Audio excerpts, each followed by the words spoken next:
What's going on, Imperials? It's Emperor Cubone here.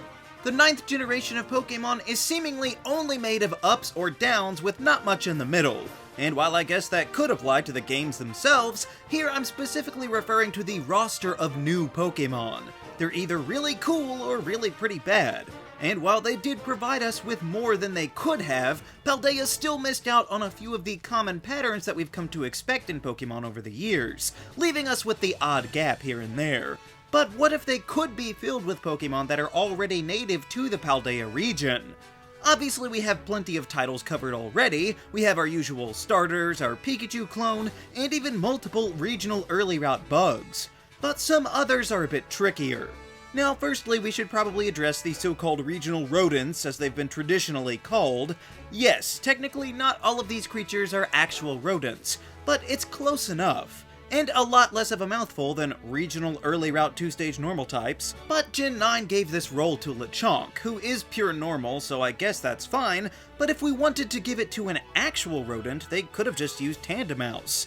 Some might argue that it already is, but to hold this title you really gotta be available on the earliest possible juncture, and here there is a wide open area before the first gym in which Tandemaus cannot be found.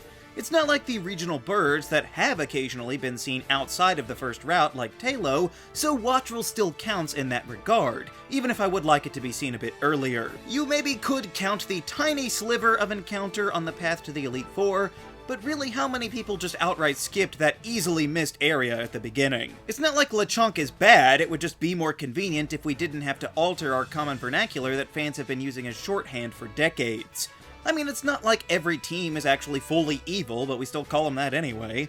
Or, in fact, I could even see Shroodle filling this role, which would make it the first regional rodent to have a secondary type from the start, so that would be pretty cool. Now, I know that fishing isn't really a thing in this game, mostly because you just hop on over to the Pokemon on the water. It's not even really capable of randomly generating a surprise Pokemon, so maybe you would find it redundant. But if you were capable of fishing up a common Pokemon in the game, like with Basculin or Finneon or so many others before, this time I would vote for Finizen.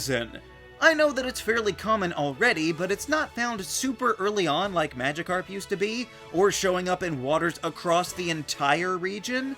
Granted, that might just be because Magikarp is actually here too, but still. Finizen also follows this sort of overlapping trend of relatively weak water type that is kind of difficult to evolve and then becomes super powerful, like with Palafin being an effective stand-in for Gyarados, Milotic, or even Golisopod to an extent. So maybe it's just a casualty of the open world concept that we've lost this, but I think a repeat of this fish pattern with actual fishing involved would have been great, and Finizen fits that role perfectly.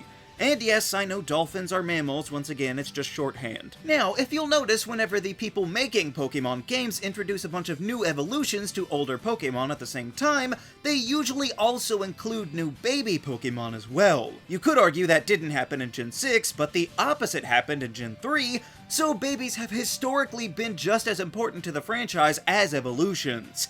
But despite this train of evolutions, Gen 9 is suspiciously lacking in the baby department. And it's not like they've been totally forgotten by fans, because there are still calls for the likes of a baby form bridging Tauros and Miltank. I'm not going to be adding any new Pokemon like that, but sometimes Pokemon are considered babies even when introduced at the same time as their adult forms, so in that regard, I think Gimmighoul could be a pretty solid fit. It's small and generally weak, and it even has a more restrictive move pool than many other existing babies. So I think you could believably count this greedy ghost as a modern baby Pokemon. And frankly, I don't know why they didn't, since many babies have now been capable of being caught in the wild for quite some time, so that shouldn't hold it back. Also, I would totally believe it if you told me that Capsakid were considered a baby Pokemon, since it's pretty deliberately designed to look like a human baby. So it doesn't detract from these Pokemon necessarily, but also, why not have any babies when you've got so many new evolutions all at once? Maybe they'll just show up in Gen 10 or something, I don't know.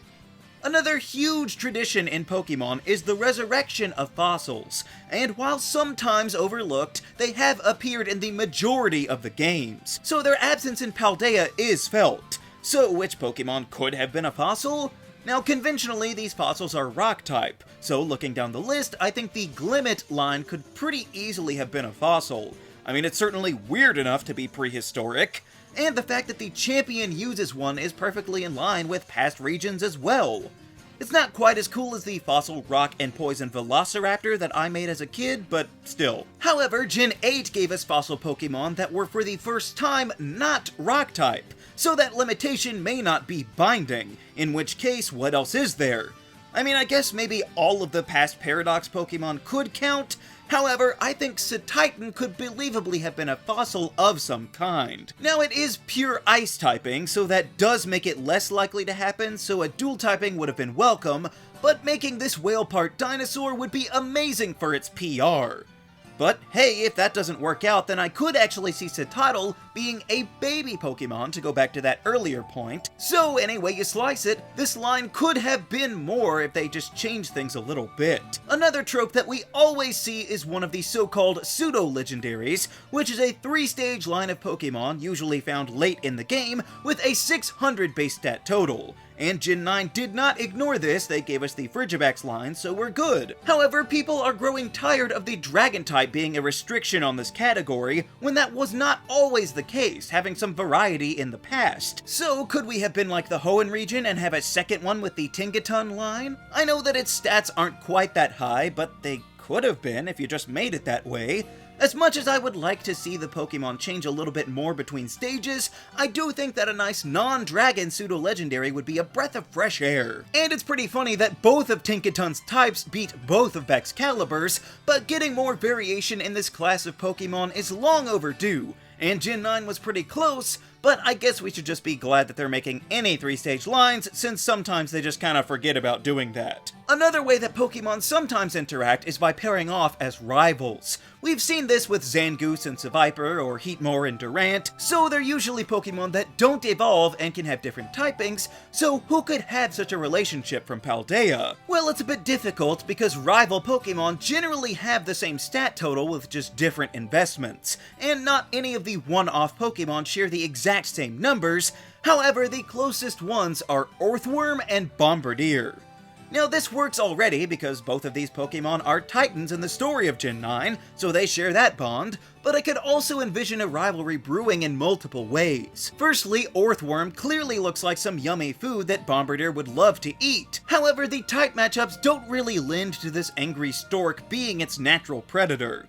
So instead, what if it's just a territorial dispute, with Earthworm eating up all of the best rocks, while Bombardier wants those rocks to pick up and use in its dropping arsenal? That would make sense to me, and their territories do border one another around the desert area, so they could actually meet in the wild. They probably could have designed it a bit better from the ground up if they had done it from the beginning, but since their stats are so close already, just pulling from the Pokemon that they gave us, I think this could be a solid rivalry, if not some of the other random ones cropping up to fit. Obviously, one of the biggest repeated ideas in Pokemon is the legendary or mythical crowd, providing each region with their own unique folklore and culture.